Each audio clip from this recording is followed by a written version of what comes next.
எப்படி சார் அத கண்டுபிடிக்கிறது? இவங்க ஜாதகம் தவறா இருக்கு. இது இவங்களோட ஜாதகம் அந்த டைம் அட்ஜஸ்ட்மெண்ட்னு ஒரு டூல் இருக்குமா, அவர் ஒரு டைம் கொடுத்துருப்பார்.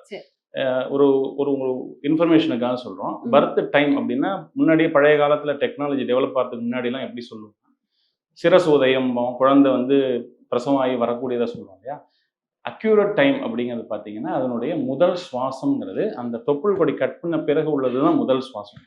அப்போதே தான் அந்த குழந்தையுடைய இந்த பிறவிக்கான கணக்கு தொடங்கும்.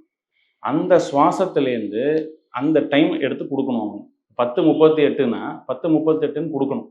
அந்த டைம் ரேண்டமாக கொடுக்குறாங்க, ஒரு 10 கொடுக்குறாங்க, இல்லை 10:20 கொடுக்குறாங்க அப்படின்னா அதை அட்ஜஸ்ட் பண்ணுறதுக்கு டெக்னிக்கல் இருக்குது. அதை யூஸ் பண்ணி அட்ஜஸ்ட் பண்ணதுக்கு அப்புறமா அவருக்கு சரியா இல்லையா அப்படிங்கிறத நம்ம கேட்போம். ஸோ கடந்த கால வாழ்க்கையில் எல்லாமே சரியாக இருந்தது. உதாரணத்துக்கு அவருக்கு ஒரு 12 வயசில் உங்களுக்கு விபத்து நடந்ததா அப்படின்னு ஒரு 30 வயசு நபரை கேட்குறோம் அப்படின்னா, ஆமாங்க கரெக்டாக 12 வயசில் நடந்ததுன்னு சொன்னோம்னா வி கேன் ப்ரொசீட் ஃபர்தர்.